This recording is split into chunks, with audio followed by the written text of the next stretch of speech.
All right, hey you guys, tonight we're making something super exciting. I've got my son here tonight. He's going to try to school me in making sous vide, and he's kind of a science whiz kid, so God only knows what he's going to say, and I think no matter what, there'll be some good chemistry going on here tonight. So anyways, we are gonna make the perfect steak, and so we're doing beef tenderloin. This is something you can make for Dad. I don't know if Dad's got a sous vide, but I'm gonna tell you, supposedly that is the way to make a steak.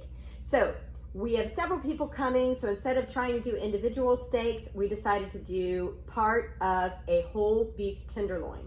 Okay, so the first thing we did is trim out the beef tenderloin right here. So I'm gonna put a little spices on it, and while I put the spices on, I'm gonna go ahead and get this pan going right here, because we're gonna sear it up first before we put it in the sous vide. Do you have to put water in that?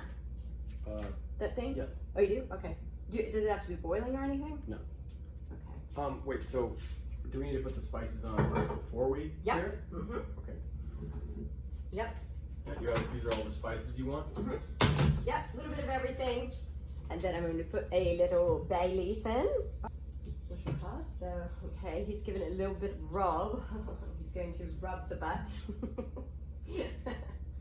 So the scoop is, with the sous vide, I think you have to cook it for like 3 or 4 hours or something like that. And then, so you know, like boil it down to the perfect temperature, and then... So hold on, a correction on that. Okay. You don't boil it. There's a misconception that you boil it. You're not boiling it. Oh, what do you, simmer it? No. So the water comes to the exact temperature that you cook the meat. So for example, a steak, whenever the inside is at 129 degrees, it is medium rare. So the idea with sous vide is that you make the entire steak medium rare. If you ever sear it in a skillet, and you cut it, you notice that there's a gradient, like toward the edges, it's more well done. And then as you get to the center, it gets more rare. Gotcha. With sous vide, it allows us to make the entire steak the same cook. I gotcha. Okay. Cool. Very interesting. Well, cool. All right, so the first thing we do is we're putting a little bit of spices on it, some salt, some pepper, a little of my little keto rub stuff, because you know I don't like to put sugar on mine, and a little parsley and some garlic, and we're just gonna sear it up because we want to give it a little color, and then we're also going to make like a little port. We're gonna pour down a little port and deglaze the pan with a little bit of garlic. Then we're going to finish it off in the sous vide kitten machine. So anyways, and you'll be able to watch the rest of it on Twitch episode. So just FYI, he's taking a little bit too long to put the seasoning on. Like this, I would have been done 10 minutes ago. Actually, you can do something while I'm doing this. Oh, really? Would you mind taking that and filling it up to where it says min on the water well? Okay. The whole thing? Does this thing come out? No. You do the whole thing. Oh.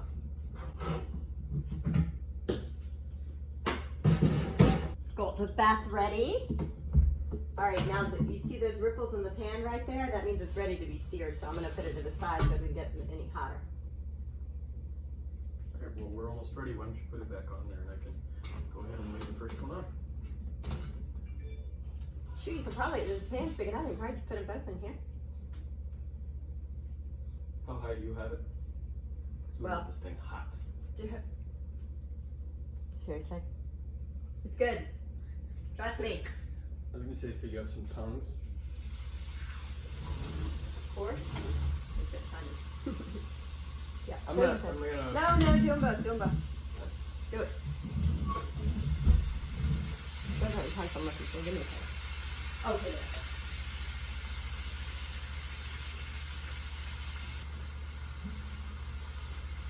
That's for the cookies for later. You made a hot mess. Good. So, I'm gonna go ahead and estimate how large we need to cut the bags. Do you have any scissors handy?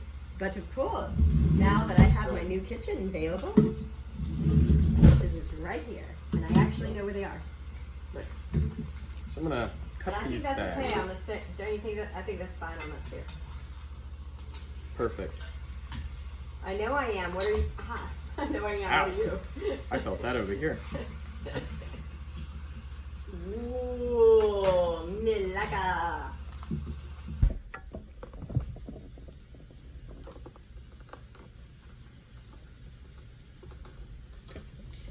Maybe they should call it Vide instead of Sous Vide, since you have to seal it. So the word sous vide means under vacuum in French. And the reason it's called that is because you vacuum seal it in these, I'm not sure what the material is, it might be silicone bags. Does that mean they came from California? Silicone? No. Or sorry, silicone. I think silicone is the material, but I'm not 100% sure on that. So don't.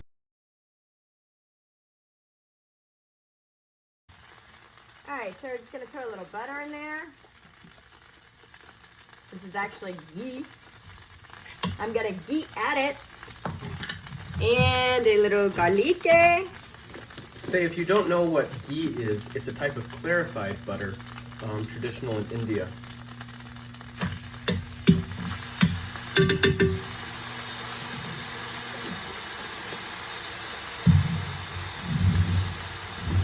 Just a whisk in there if you want to grab it.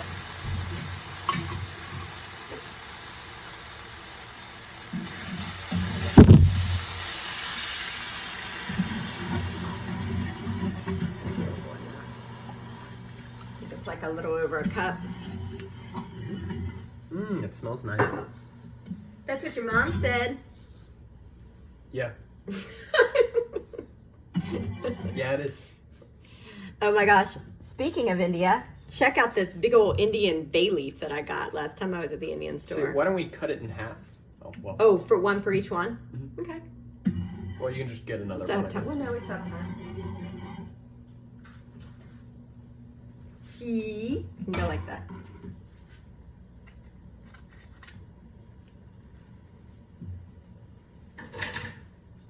Okay, so while that's simmering down, why don't we go ahead and put the meat in these bags? Okay. So if you'll take the smaller one, let's see if it'll fit in here. We might need to put it in a bigger bag, but Oh, looks good. But remember, we still have to get the sauce too. the sauce isn't a big deal. Yeah. So what we're looking for is 3 inches of clearance, and I think that's a little short, but it'll do fine for when we seal it. Excuse me. What's your clearance, Clarence? So then if you'll take, What's your vector, Victor? you put that one in here. I think your ratio of small bag to large bag is like. Ooh, Mom, hey, Uh-oh. it can't touch this. Oh. No, wait, what are you doing? Why, don't pull it out. Oh, We okay. just need to clean it off. Oh, okay. Because otherwise it'll get in the sealer. Oh, I gotcha. The outside of the bag wet, because usually you don't need to clean the sous vide machine.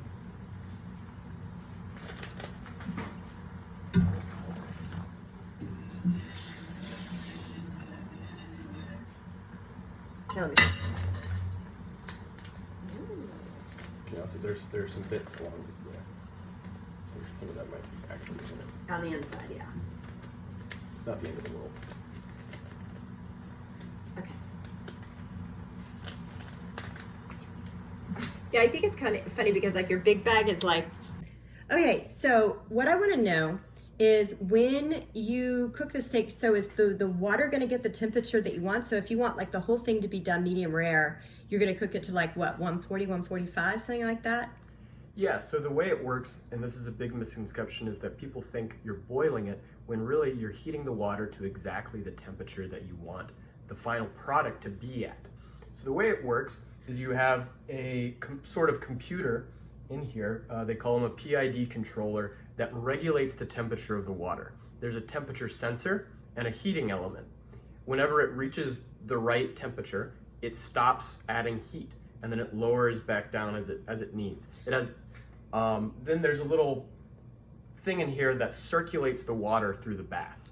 I see. So let's say, for instance, I wanted to cook steaks for somebody. I wanted to make one medium rare and one well done.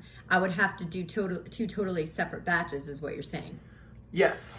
So the way that in the past that I've done it is I will cook the well done one first. I have a friend, he requested a medium well done steak, whereas my other friends all wanted a medium rare steak. So I did the medium well steak first. Then I put it in the fridge, still in the bag. Then I cooked the other steaks to be medium rare. Then in the last 30 minutes of me cooking them, I just put the medium well steak back in the water to warm up to the right temperature. Rewarm it. I see. So another nice feature about sous vide is that you actually don't have to defrost the meat. If you vacuum seal meat and then put it in the freezer, you can take it straight out and put it in the water. No need to thaw. That's cool. Okay, so in these, we are getting ready to, we're gonna do these tonight, medium rare, and if our guests want them well done, we'll just say, you know, tough poo-poo. Okay, and so it's gonna take, because I think what those two pieces that we have are probably about 2 pounds each, so we got almost 4 pounds. So did you say, what, 4 or 5 hours that we figured out? Yeah, so really this should only need about 2 hours to cook. But the nice thing about sous vide is that you really can't overcook the meat. Because you're getting it to just the right temperature that you need it. Now, if you let it sit there for a long time, depending on the size of the meat, it will start to get mushy. That's not overcooking, it's just the fat tends to come undone and it becomes very, very soft. So we want to avoid that. But with the size of the meat that we're doing, it should be able to easily go up to 6 or 7 hours. Okay. Before it starts to get mushy. So we'll do it for 5, and yeah. Yeah, we'll see. All right, sounds good. Well, let's see. Now, we've already got the water in there. Now, what do we do next? So now we need to put our liquid in the bag. We don't need too much. And this one, I actually cut the bag a little too short. The other bag, I cut too long, but that's how it goes. So I'm going to put a bit of the liquid. And I think I already put the bay leaf, the half bay leaf in there. So I'm using silicone bags. However, if you're doing this from home, you can actually use regular Tupperware bags. The only thing to be careful of is to make sure that you use either freezer-safe Tupperware bags or some sort of material that can withstand the high temperatures of the water. At least, you know, these we're going to cook at, I think, 140, since this is a beef tenderloin. That's the temperature that we want for medium rare that I've seen online. Now, what about, like, do you ever have to worry about, like, chemicals in the plastic, like, leaching out and getting in your food? Not if you're using food safe, temperature safe control. plastics. Okay. You know, you don't want to use any like a plain Tupperware, or sorry, not Tupperware. Ziploc. Ziploc bag. You don't want to use a plain Ziploc. But if you use the freezer safe ones, usually those have a higher temperature tolerance. If I'm not mistaken, those can go up to 180. Sorry. I gotcha. Yeah, 180 Fahrenheit. Okay. These silicone bags, silicone can withstand temperatures up to, I think, 480 degrees. Of course, if you made a steak that went to 180 degrees, who would want to eat it other than my dogs? It would be charred. Well, the thing is, you can't even get the water at that temperature. I mean, no respectable person in society would talk to you if you ate a steak at 180 degrees. Right. Okay, so now do you have to seal this again? Yes. Okay. So let's hope I do this. I'm able to do this fine. So it's gonna suck all of the air out. Now the reason that you want to do that is you don't want any air getting in the way of cooking the food. So this way, the food is as close to the water as possible. I gotcha. Okay, so there we go. And now we have, and some did leak out a little, and I have to clean this thing now. That's all right. But that's okay. It's not the end of the world. But so this is what the product will look like. And so you're looks actually going to good. take this and put this in the bath. So I'm going to take this out and put it in here. I might need to put in some weights to hold it down. But I'll put it in there, and then I'll show you what it's like to turn on this thing and set the temperature. Okay. There. All right, so I'm holding down the meats with the little grid that came with this device. So now let's seal it up. Okay. I'll set the temperature. Okay. The recipe that we're following calls for 140 degrees Fahrenheit for medium rare beef tenderloin. Okay. Let's set the temperature. Okay. Okay, and then now we tell it how long. I'm going to do 5 hours, but we actually don't need to leave it in there for 5 hours. Okay, it's 8:30.